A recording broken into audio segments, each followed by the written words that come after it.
Today on the Nerdy Gritty, Epic Games has been causing controversy in the gaming community lately. What do we think? Hey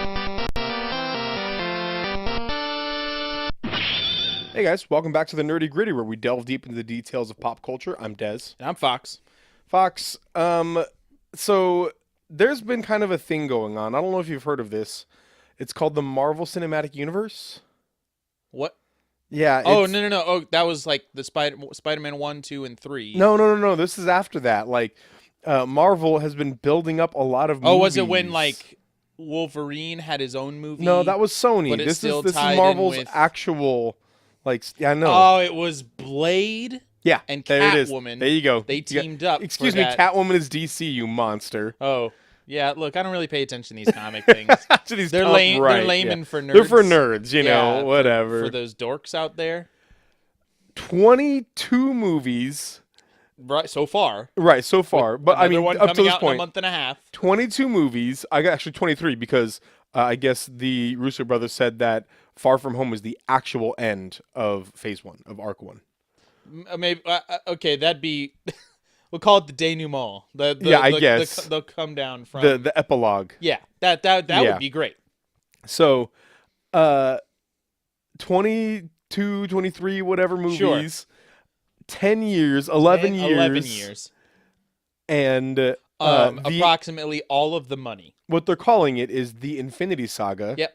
Has come to an end. It has come to a close. And Fox and I went and saw Endgame. We saw Avengers. Yeah, for once, Des saw a movie in the theaters when it came out. Yeah, it was weird. Instead of 4 months down the road. I don't know if you guys know this, but they have these places you can go with a bunch of seats and these big screens. Yeah, it's crazy. Yeah. And it's a great experience. You get people like getting drunk behind you and talking. That's right. Or like forgot about that. Just look, man. Clapping at the end of a movie. I don't. Why is it wrong? You know what? The only time I have ever clapped intentionally, like in my memory, at the end of a movie is when I watched a movie in which the director was sitting in the audience, and I liked the movie. I clap at the end of movies all the time. Look, there's nobody there to hear you. The other people in the audience. Yeah, but they didn't have anything to do with the movie being made. So you were saying that I enjoyed this. I liked this. Anyway. We watched Endgame. Right, we're talking about here. Clapping. So let's get down to the nerdy gritty. Today. Clapping. In a movie theater. So, no. Okay. We saw Endgame. Yes, we did. And give me your hot take. What do you got? Great. I think I told you that I liked it just as much as Infinity War, which is to say probably an 8 out of 10. It just blows my mind. I think they both have issues. They're just different issues. Yeah. This one's major issue is, okay, spoilers. Minor spoilers. But not plot specific, like minor spoilers. We will get into bigger spoilers in a little bit, I think. Sure, yeah. But for now, with our hot takes. Okay, I won't even get into spoiler here. I had a issue with how the plot was carried out. I'll say it that way. Because it was carried out in a way that is never satisfying to me. Right. It was carried out in a way that has been used in a lot of other movies. It's used to death, and it's just never works out cannot work without problems. Without problems. My wife and I talked a lot about on the way home, and as you guys know, I was not a fan of Infinity War. My wife liked it even less than I did. Mm-hmm. We sat in the car on the way home, and I said, "What'd you think?" And she said, "Everything that Infinity War did wrong, this did better, and this solved its own problems, changed what it was doing. It looked at all the things they did wrong in Infinity War and changed it for this movie." And I wholeheartedly agree. They, like, all of my complaints that I had for Infinity War, this stopped. They gave you plenty of room to breathe. The comedic timing was always appropriate. Yeah. Like, there were moments that were really poignant and sad, and you know what? They didn't try to make you laugh at Drax afterward. You know what they did? They let you feel sad. They let you steep in your emotions. I think 100%. I agree. I think there were some times where it still didn't work, where they kind of did the same thing. So, what have you been up to, Fox? I've been playing a couple new games this week. Well, one of them was new. Days Gone came out on Friday, and I've been playing a little bit of it. It's entirely okay. Yeah. Like, I mostly like the setting because it's in Oregon, and we live in Oregon, and it's fun to, like, Although there's not really actual Oregon things, except for like there's a Three-Fingered Jack. mountain that has the same name, but there's not like I really wanted it to be set in Bend, Oregon. You know, like Yeah. I wanted real life things. I want you to. I mean, some of these things could, but I want to like you can find a place to buy ocean rolls or like very Oregonian. I want to find Sasquatch. Like I want to find Oregonian things. Yeah. Because if it's not, or it's still a unique-ish setting for a lot of games. Get that like deep forest Pacific Northwest stuff. But other than that, like it's very standard gameplay. Yeah. I have been going back to Slay the Spire a lot. You yeah. just return like a dog returning to its vomit. I have a few games that except for Slay the Spire, is not vomit. It's like a dog returning to a delicious hamburger that's been given to him. That's fine. Like good job, dog. That's wise of you. I understand, dog. Yeah. So, and it's the same way with Slay the Spire and Slay the Spire and Tetris, like my two games that I just keep coming back to. In the realm of roguelikes, Oh yeah. I've been playing Enter the Gungeon, which I played a little bit before, but I like it. It's my favorite roguelike of all time. I think is still Dead Cells, but Enter the Gungeon is fun. It's inventive. I will say I like roguelikes more when there's incremental progress across playthroughs. Right. And as far as I can tell right now, Enter the Gungeon doesn't have that. So Jackie and I recently saw for our first time Jurassic World. The first one? No, sorry, Fallen Kingdom. Jurassic World: Fallen Kingdom. The Yes, second Fallen Kingdom. Yeah. Yes. And I'm wondering, it's not good. It was not. It was not good. Thank you so much. It was not good. good. It's a pile of flaming garbage. I'm wondering, like, are they just going through the original Jurassic Park movies and doing them again? This is like, okay, hey, it's this but bad. there's an island that still has dinosaurs on it, so we're getting you to go there and help take care of it. But we also need this experienced guy. It's Chris Pratt that you're going for this time. But there's a kid involved now, so that throws a thing in the work. Yeah, exactly. Like it's just it was so samey. Yeah, but without the logic behind it. Right. In the second one and the third one, really, Jurassic Park 2 and 3 both had that. We have to go back because somebody's there to be saved, right? Isn't that what happens? No. No, that's the third one. The third one, they got to go save somebody. That's a logical reason to go back. Somebody is on the island, and we have to help them. Hey, Dr. Grant, can you help us? Yes. Not a lot of people love Jurassic Park 3, but like that's a logical thing. In this one, Jurassic Park 2, or World Fallen Kingdom, the reasoning behind going was okay. There's logical inconsistencies to this. The problem with Jurassic Park and Jurassic World and all this stuff, like the whole logical thing in the movies is you don't mess with nature, right? Because it's going to be a problem for you. Us meddling in the natural world. I did like problem. Jeff Goldblum's like consistency of character that in 10 Fallen seconds Kingdom. He was in this right? one. But his whole thing was like, let them die. Yeah, exactly. Because that's nature. Yeah, I love that the government said, "Hey, we can't support this." Yeah, we can't. But then these main characters who we're supposed to like and root for are just like, nah, we're gonna go and save them. You're like, why? What are you doing? Jurassic Park was a thing in this real world. There have now been 4 examples of humans going into the dinosaur realm and it turning out terribly for everybody involved. And you're just saying, no, we love the dinosaurs. We gotta save them now. Yes, we compare like sequels that are what's the word I'm looking for? Where they kind of honor an old one, homage, soft that are reboot homage kind of to old things. So, and that's why I like Episode 7 of Star Wars. Sure, it is heavy homage and taking a lot from Episode 4. But the bones of it was like that, but all the way that they fleshed it out and everything on top was unique and new and good. To me, Jurassic World was Jurassic Park again. Just the same thing over again. Pretty much, yes. And then, but Jurassic Park still happened, and so they can look back and say, this worked horribly, let's not do this again. And then they do it again.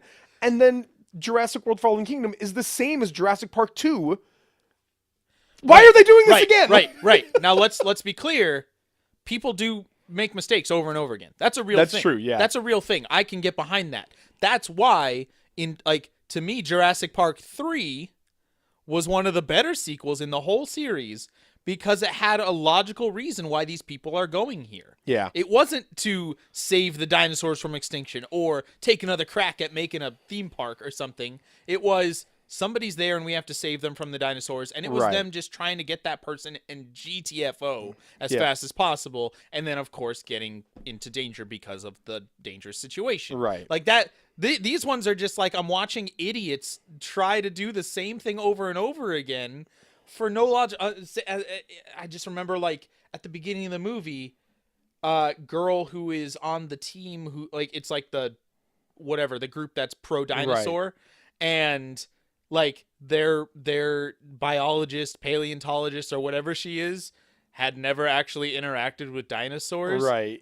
But she didn't want people to look She down. was She was trying to boss veterinarian. She was trying to boss around the actual people who had been to the islands and interact. Like, no, you're stop it. How are what?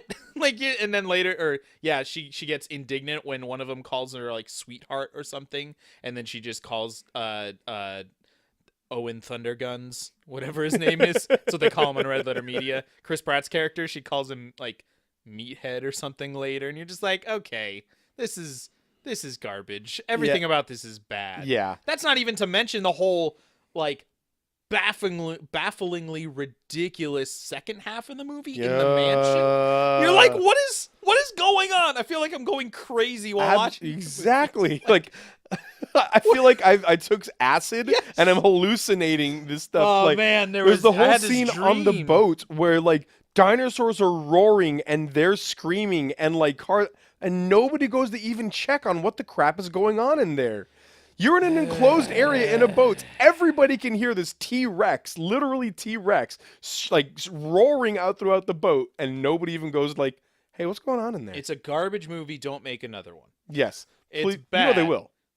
I've heard plans. It's got to be a trilogy. And that somebody, that's the, if it's not a trilogy, then you don't even try. Like, then you didn't try hard enough. If you don't have trilogy legs, then you won't even get the first one made. That's how it works these days. Which is why I'm so surprised that Sherlock Holmes just ended with the second one. Yeah. And both were good movies. Yeah, they were. Yeah. So, yeah, Jurassic World was bad. Also, sad note, throughout the whole MCU Infinity Saga, we never got a moment of Iron Man and Doctor Strange talking to each other and somebody saying like, "Oh yeah, of course, Sherlock." Yeah, and both of them just saying, kind of what? looking at each other like, "Come on, guys, really messed that up, Russo brothers." Oh, that would have been such a good moment. / Joss Whedon / everybody else. Well, Joss Whedon never had Doctor Strange. That's a good point. Yeah, that's in those quaint days when it was only 19 characters. Yeah, instead of 400. Are you ready to get down the nerdy gritty? Yes, I am. I think. Okay. Wait. I made this joke last time. We make this joke all the time. Always fun. You mock me so much when I reuse jokes. That's true. And now here's you for the 80 millionth time. Desi, you get rat. Okay, let's just start. What? I don't know. Let's get down to the nerdy gritty. Okay. But first, hey, we just want to let you guys know that you should support us on Patreon. Okay, bye. No. Hey, guys, we just want to say thank you so much for listening to this episode. Thank you so much for your support. We really love knowing that people are listening to us ramble and talk about this stuff. If you really enjoy this, again, you get an edited version if you listen on YouTube or any of our regular podcast aggregators. We have our actual content. The actual subject is never edited. We want to make sure that the subject of our conversation, the nerdy gritty, is full there for you. But our conversation beforehand about all the stuff we've been up to, we edit that down pretty heavily to make sure that you guys just have something really cool to look forward to if you subscribe or if you become a patron for us. So we have Dezandfox on Patreon. Yep. And you can come and subscribe to the $5 or higher level, and it gives you all kinds of unedited content, director's cuts of things. Dezandfox at night. Dezandfox unrated. Unrated. It would probably still be rated T. Yeah, no, that's about T right for in that teen. T. It's where we thrive. In that PG-13 area. Yeah. But Being a patron at all also allows you, gives you access to all of our Patreon exclusive Yep. content. We got a lot of stuff going on in there as well. So we would really love it and appreciate it if you could head over to Patreon, patreon.com/dezandfox. All right.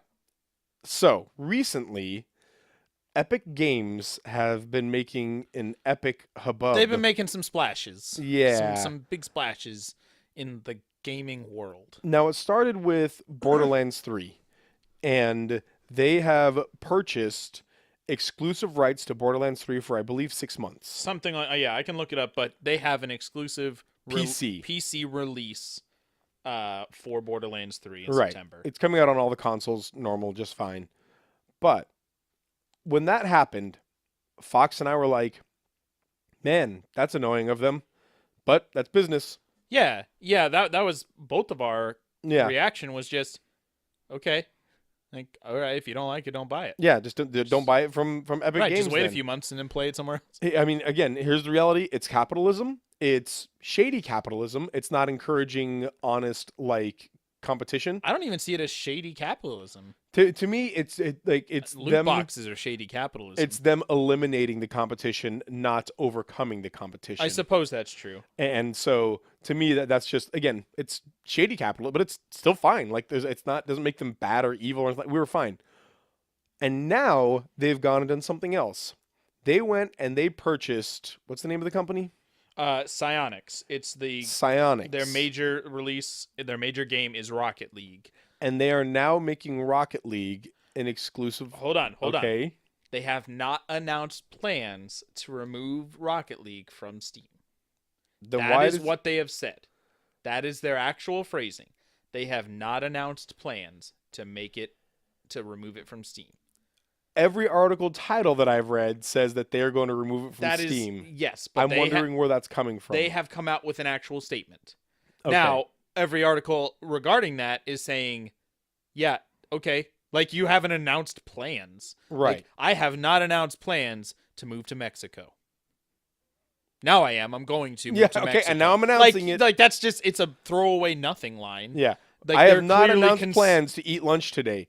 You know, I'm probably going to eat lunch today. I'm very much going to, but I just haven't told anybody plans yet. Yeah. Like, it doesn't make, I guess financially it makes sense to buy Psyonix, but it does seem based on their trend of trying to buy up exclusives that this will be their plan. So, seems likely. Today we want to talk about just kind of this practice in general of exclusivity. We've talked about console exclusivity before, but this is a little bit different. Yes. And so we want to talk about what we think about this and how we think that they're going about it and how we feel about it. So, sure.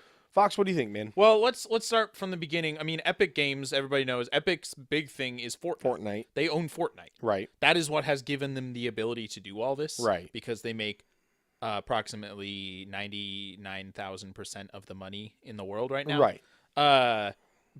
And so they can just throw money around and just say, hey, Randy Pitchford from Gearbox, let us release Borderlands 3, this big game that everybody wants to play. And he's like, I don't know. And then they just slide more, on a tray. Yeah. They just how many slide zeros do you need on this check? Because we can do whatever, you know? Yeah, so that's what... So the big controversy, people don't like Fortnite for reasons. I think that's honestly where a lot of this comes from. I think a lot of it is people don't like Fortnite because it's popular with middle schoolers. Sure. There's a specific, and I understand you don't want to play it because you don't like the thing. I think that bleeds into Fortnite's a dumb and bad game and stupid. Yeah, I agree. That's not true. No, it's got bad practices. There's definitely shady capitalism in Fortnite's practices and how it works, but doesn't make it a badly designed or like gameplay or like the game itself. Clearly people like it. It's a fun game to play. So you got to kind of separate the two things from each other there. But I think that's where a lot of this controversy is coming from over Epic, is their nascent feelings about Fortnite and all of that. But the big first controversy, like we said, was with Borderlands 3, their exclusivity there. And at that one, like I said, I was perfectly fine with that. Like, if you don't want to play it, don't buy it from them. If you want to play it but don't like them, just wait.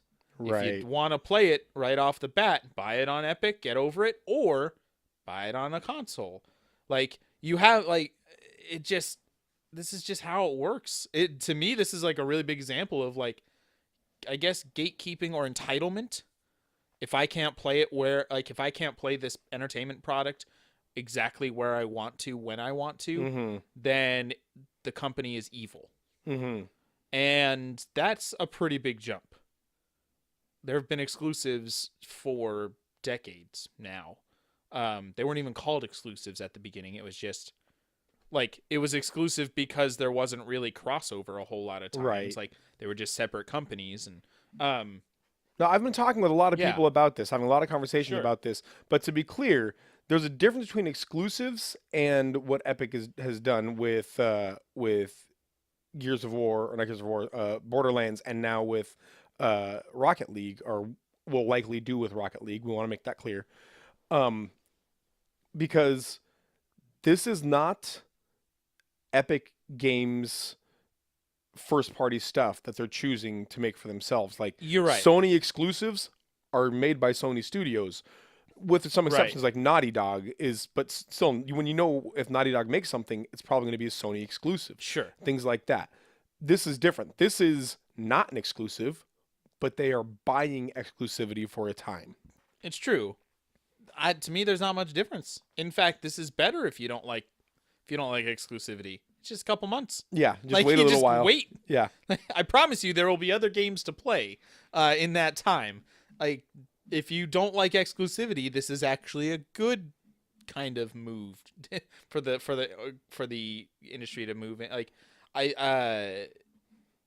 but at the bottom line, I don't care. Like Yeah, as far as the Borderlands thing, especially because it's only Steam, to me, instead of Epic buying exclusivity, it sounds more to me like people are picking kids for kickball and Steam didn't get picked at the end of it all. Right. Like, it's not that it's only Epic, it's that it's everyone but Steam. Like, to me, okay, here's a comparison, which isn't going to work 100%, but okay. A new TV was released. It's a brand new cool TV that came out. There are 4 stores that could possibly sell it at the mall, at your local mall. Only one of them has it though there. right. Or you could go to Target across town, or Best Buy, or Walmart and get it there. But you're all currently at the mall. Yeah, you don't really have a car to drive. You can't really go buy it at those other stores. You don't own consoles. Sure. Right. And you don't like this store at the mall. But Then you don't get the then TV you just for a don't get little the while. TV. Like Yeah. I don't understand this. There was so much. I will say the Borderlands 3 one, for me, really came down to, but I want it now. But I want it. Yes. And so, Yes. because it's not like an exclusivity. If they bought exclusivity, I'd feel a little bit more like empathetic, a little bit more. A little in as more, much sure. as then you're never going to get it. But even then, it's like you can get it. Just buy it off of Epic. You're choosing not to buy it. You are choosing. You have the console. You're choosing the. It's again. It's not that you don't have a PC. It's that you don't like You the don't store. want to. Yeah. Now, I have heard one compelling argument, and this is from Josh. Well, specifically from Nick, who you play Division 2 with. I didn't talk to him about it. I talked to Josh about it. But Nick has had Epic problems with Epic Store. Yes, They have, like, he had a security breach, basically, and he has been trying to get his account deleted. Like, just straight up deleted because he does not want to have anything to do with them, and they have not at all responded. Well, Epic is a bad store. That's well known. Epic is a bad store. Well, I personally like the store's aesthetic. Epic might not be a great customer service company. Well, also they've had a lot of leaks and a lot of stolen info and things like that. Yeah, and so that's compelling to me. Like that makes sense to me. Again, if there was exclusivity, that would make sense. Why you'd be frustrated at that point. But if you just absolutely don't want to buy from Epic, wait 6 months and you'll get it. Yeah. The only argument against that I can honestly think of is, but I want it now. Right. Honestly, with the way games are produced and released nowadays, 6 months after, it's going to be a better game. Yeah, you're going to get the better version of the game. You wouldn't have had to crawl through all the garbage. You'll get a cheaper version of the game. You'll get a probably much less buggy version. That would be a really good thing for Steam to do. Steam to say, when it releases on Steam, we're giving everybody $10 off, and we guarantee that it comes with all the patches that was not yeah. available I mean, on they will release. have to put the patches out. No, Like but you say it. Go- Of course it's gonna have it. you go but with say the it. Don Draper style of advertising. I don't know if you've ever watched Mad Men. No. But they in the first episode, he's trying to like come up with an ad campaign for one of the big tobacco companies, and he's like really struggling with it. But then he has like this flash of genius, and at the end, like he's talking to the tobacco company guy, the CEO, and he's like, "Tell me about how you make your product." And he's like, "Okay, well we grow our we grow the finest tobacco, and it's toasted, and then we package it up and all this." And he's like, "There it is. There's our campaign. To these cigarettes, they're toasted." And everybody, the CEO guy is like, "All of them are." And Don Draper's like, "Yeah, but nobody knows that. Yeah, exactly. You just make it sound better." It by just sounds good. Yeah, and then when everybody's saying like, "We all have that," and they're like, "Oh, too late, we already got it." Like it will It's our necessarily phrasing. be a better version. You'll have patches and whatnot, more content by that point. You But know you'll what? also just have a cheaper version too. Like, I would sit there and be like, you know what? It's worth $10 to me to wait then. yeah, To wait, right. get past all the bugs. I now I want to wait for this. Steam This is coming out in version. September. You know how many other games are going to be coming That out just before How many Christmas. huge games are going to be coming out that time? Remember how much came out last year? Right. In like the 2 months in September and October? Man. It's ridiculous. It's going to happen again. That's just how it goes. And so if you're feeling like, that's what I want to play, what else am I going to play in September? Oh, just wait.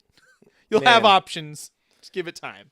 So yeah, as far as that goes, to me it was not that big of a deal. But we also want to talk about now with Psyonix. Yes. This is a different situation. They didn't just buy Rocket League. They bought Psyonix. Right. Which is a standard practice in the community.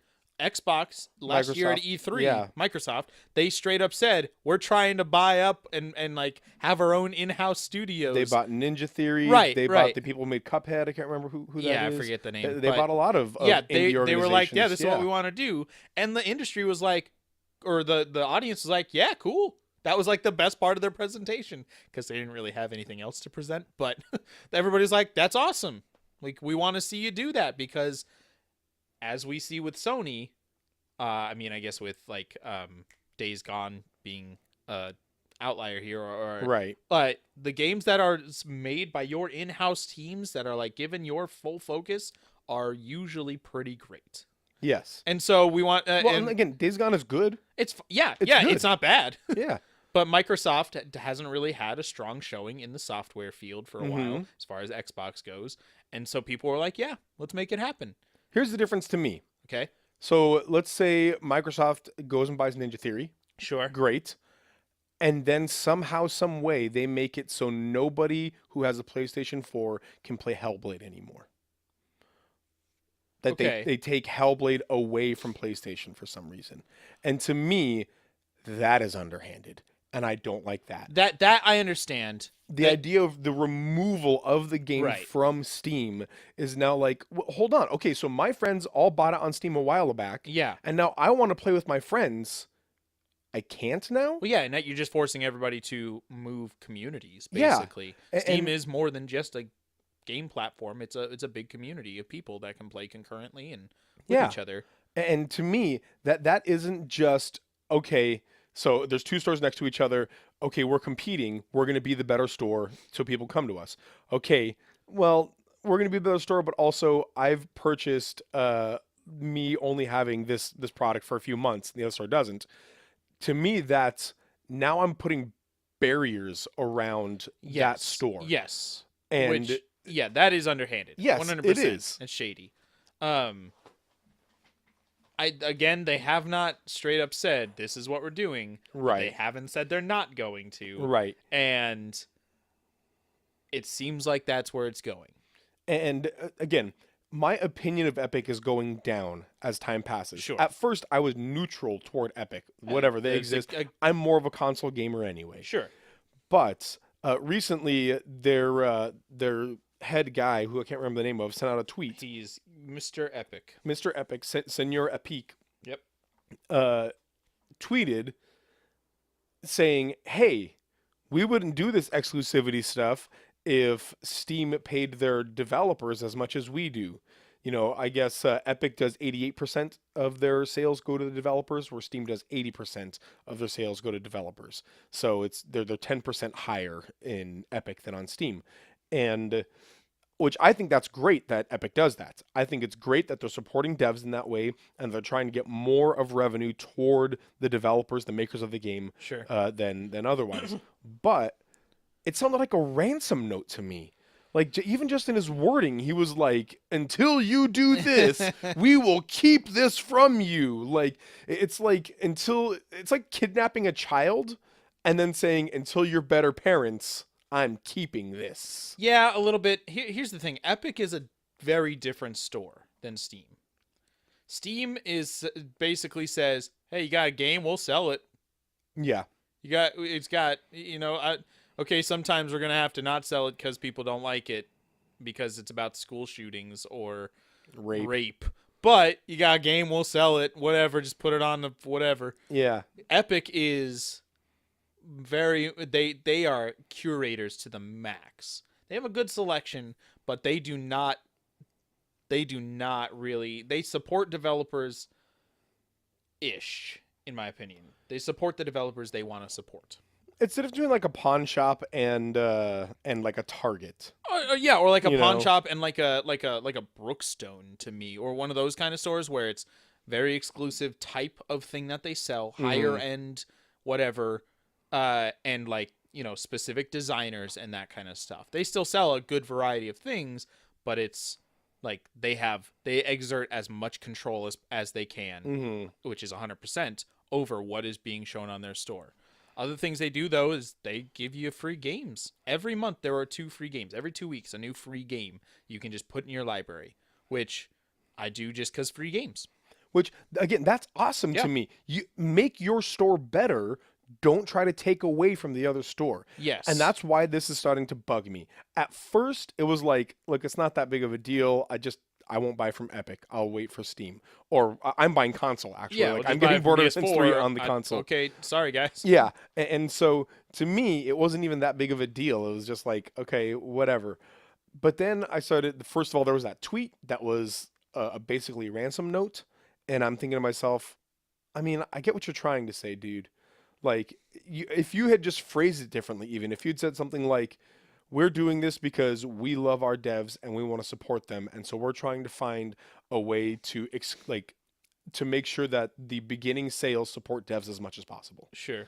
That's not true, but it sounds good. It sounds good. It sounds really good. You're doing it because it's going to make you money, but it sounds good. Sure. And it's not a ransom note at that point. But instead, you said, "We're going to keep doing this until Steam ups their percentage toward devs." Right. And that just shows like this bitterness toward Steam, like an animosity toward this other store. Yeah. And then after that, now they're buying Psyonix, and now the plan. So we're assuming now that they're going to make Rocket League exclusive, especially since Rocket League is a big like esports thing. Let me right get now. specifically here. Go ahead. They have said, let's see. This will, however, mean some changes for the Steam version of the game on PC. Rocket League will come to Epic Games Store in late 2019. Until then, it will remain on sale on Steam, and after that point, it'll still be supported. They have yet to say. They've basically said it'll still be on Steam, but have not made a definitive statement of, yeah, we're never which I don't think they should be required to make a definitive statement about their entire future plans for everything. But people are assuming. My guess what they're saying here is Maybe if you rightly already so. own Rocket League, you'll still be able to use it via the Steam launcher. Yeah. But you're not going to be able to buy it new now. Now, if you want to buy Rocket League, you got to. That's a good point. That's probably what happens. That's how Ubisoft games are. Well, I mean, you can still buy like Assassin's Creed on Steam, but all of my old Assassin's Creed games, you can play them from Steam, but your Ubisoft will Uplay will open it up to be able to play it, which is probably going to be something similar. Right. Now, I want to present to you one of the good possibilities of all of this is breaking up the quote-unquote monopoly that Steam has on PC game sales.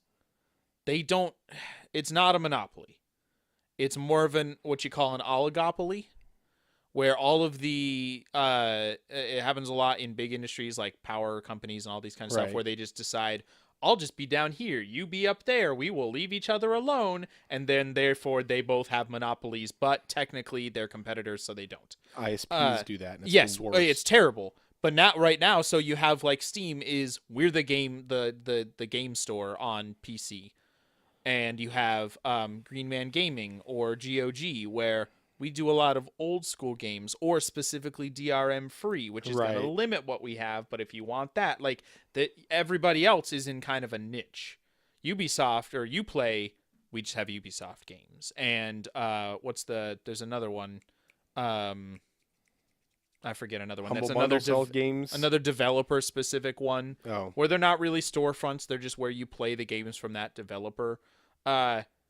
What it seems as though to me, and people have argued this, that Epic might be trying to like be a contender for the throne, or hopefully in a better world, break up the throne, right, and not make it Steam or nothing. If Epic came out and said, "Hey, everybody, we're gonna sell our stuff, but we're gonna make sure our ship is tight run. When you look for a game, you're not going to get 800 one-man adult-only games that come up on your search tool because you searched, sword. I'm looking for RPG. Ah, so much anime! Yeah, exactly. Like, we're going to run a real tight ship. You're going to get free games every month. Yeah. We're gonna give it much easier to navigate. We are going to be a better shop. And here's how we're going to do it. Sure. I would be all about that. But then once they start saying... And until they follow our lead, we're going to take things from them. And so, in that theme, we bought this and we're taking it from them. Yeah, you don't get we Borderlands purchased exclusivity. 3. We're I guess taking you can have it after from a few them. months after we're done with it. Again, to me, this no longer seems like they're trying to be a better store. It seems like they have animosity towards Steam itself. Yeah. And at first, it was competition, and I'm like, cool. I like the competition. You're doing a good job. I'm not going to buy from you. Your store needs to be better. Now, again, it's like, we don't have to be good enough. We don't have to be a good store if we just buy exclusivity. If it's a supply and demand. Yeah. If we're the only ones with the supply, then demand is only going to come to us. Yeah. Let's pretend like, again, we keep using metaphor, but I'm going to keep going back to it. It's a couple of grocery stores. And one grocery store is beautiful and well made and nice, and the other one's kind of a garbage place. But the garbage place uses all of its money to buy all of the food. And so you can't go to good store because there's no food there. Right. You have to go to garbage place. Yeah. And I think that's people's problem with Epic right now is it's a bad store. There's too many leaks. Your information gets out there too often. It's a bad privacy company. Like, it's a bad company. I think the store is the good. customer service, I would agree. The store is fine. The customer service is very poor, but I have to go there if I want the product. Sure. And that to me is poor business. Yes. I'd agree with that. Yeah. I personally have not had a bad interaction with Epic, mostly because I have not had very many interactions. Right. I've played one game on the Epic Store. It was another exclusive, Hades, when that came out in December. Oh yeah. December. And it was a fun game, but I haven't really, and that's really all the extent to which I've dealt with Epic. Right. I think even after all this, I'm gonna say at the end of the day, if you want to play the game, buy it on there. If you don't want to play the game on there, then wait. I want to say, though, at the very end as well, pirating the game is not the right answer. Is never the right answer, guys. It is not. You understand that a lot of this is because of piracy. Right. Because of of people not paying for the product that has been created. Yeah, you're part of the problem. You are part of the problem if you are not paying people for the game that they created for you to enjoy. Yeah. You are making it worse. Yeah. That is the Absolutely, opposite yes. thing you need to, from what you need to. Just, at the end of the day, deal with it. Yeah, you don't get to play it. If you don't want to buy it on Epic, then you don't get to play it until it comes out on Steam. Yeah, stealing it is a childish response. Right. So don't, because when you encourage piracy, then the devs need that extra money because a chunk of their sales isn't actual sales, it's stealing. And so they need that extra 8% that Epic is bringing in. And so they're happy to go to Epic for exclusivity because so many people are stealing their game. Right. So stop it. Yeah. This is Dez's lecture time. You're the problem. So yeah, please don't pirate game, guys. Just don't pirate games. Yeah. I guess my final word on this would be, I would love for Steam to get competition. Sure. I would love for it to be like, to me, it's the kind of the Apple versus Android thing where Android has way more options. Yep. There's way more on there, but a lot of it is also kind of garbage. Yes. A lot of this, Apple is a much cleaner, much more fit, and much better store, but they have like half of the options that Android has. To me, this is kind of what Epic and Steam is doing, but I don't feel like Apple has animosity toward Android, that they're trying to like to punch Android in the face or to even specifically point at Android and say this is why they're bad. That they have competition for sure, and they tease each other for sure. But Sure. like, to me, this Epic seems petty now to me. A little bit. And I'm just like, guys, just make your store a good store.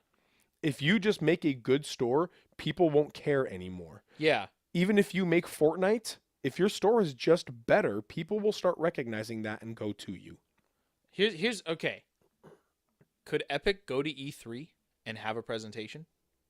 I don't see why not. Obviously, They'd have to buy my it. question was could or couldn't they? Not that, but should they? Should they? If they truly have a vision for what a quality gaming store can be and how it differs from, like, Apple does this, they don't just release products, they go and present them to you and say, Right. this is what we're trying to do. And if Epic wants to be the Apple of gaming, I understand that. That's great. That's cool. Yeah. I would still probably use Steam most of the time because it's just more options and usually cheaper. Definitely cheaper. Yes. But I want to see if they got up there and said, hey, here's what we're trying to do. We believe that there should be friendly competition. Change their ways, of course. They can't just say things and then not follow it up. But And so we're holding games ransom. give us your money or Mario will die. They come out on stage with masks and guns. No, but, Here is our plan. but, yeah. Transparency. It would be a and manifesto honesty. at that point. Here is our manifesto. We're turning into manifesto games. Transparency and honesty will overcome, and an honest willingness to change how you've done things will overcome any controversy. Absolutely. 100%. Yeah, transparency. And again, if you go out there and you say, yes, we want to compete and we're going to work hard to compete. Here's why we want to. Because we genuinely want to support developers and we feel that what we're doing now supports them more. And so we're going to do things to make sure that so people come through our store so the developers will get that extra cut. Just say that. Yeah, come out, Epic. Here's Epic's presentation. Here's what's going to come up in Fortnite. Hey, here's a thing for Borderlands 3. Because there's plenty of games that Sony presents that say Epic or timed exclusivity, and nobody's like railing against them. Like, Right. That's why a lot of this, I think, comes back to people not liking Fortnite. If Epic came out and did that, you know what would happen? Everybody would turn and look at Steam and say, What you got? what are you going to do Yeah. now? Yeah, what do you got? And Steam is, Gabe Newell's going to sit there twiddling his thumbs, or he's going to have to do something. Or they'll talk about their new virtual reality thing they just came out with. But no. Here's Gabe's going to what be like, I'm sorry, I can't hear you. I'm in another realm right now. here's what all of this is leading up to. Virtual Hopefully, reality. Gabe Newell coming out and saying, "Hey, Half-Life 3 is available now." On Steam. And the stampeding out of the place. If they were to launch that during the Epic presentation, oh my god. Nothing. No announcement. That's how I'm hoping they do it with Half-Life 3 is like no announcement, nothing. No trailers, just you just log into Steam one day and it just says Half-Life 3 available now. I want them to do that. And like a small ad in the corner. Yeah, or just a simple banner like they do with lots of games. And then just for the Just do it right when or maybe like 20 minutes before the Epic presentation starts. Did you see Epic's presentation? What? Who? Sorry, I'm being Gordon. What's his name? Ramsey. Yep, Gordon Ramsay. Gordon Freeman. Gordon Ramsay is the new main character of Half-Life 3. He's going through and yelling at all the demons or whatever they are about the cooking. head crabs and the Yeah. All right. Well, guys, let us know what you think about Epic Games and their practices. Let us know how you feel about their exclusivity practices, how that's working out. Let us know how you feel about Steam and the way that they treat their devs and their percentages that they give to devs. It's got to go both ways here. So let us know your thoughts. Thank you so much for listening. Thank you so much for your support. Again, if you thought we had some good things to say, it means the world to us when you share this, when you like it, and of course, when you head over to our Patreon. You guys are awesome. Always remember, saved games, save lives. See you next week.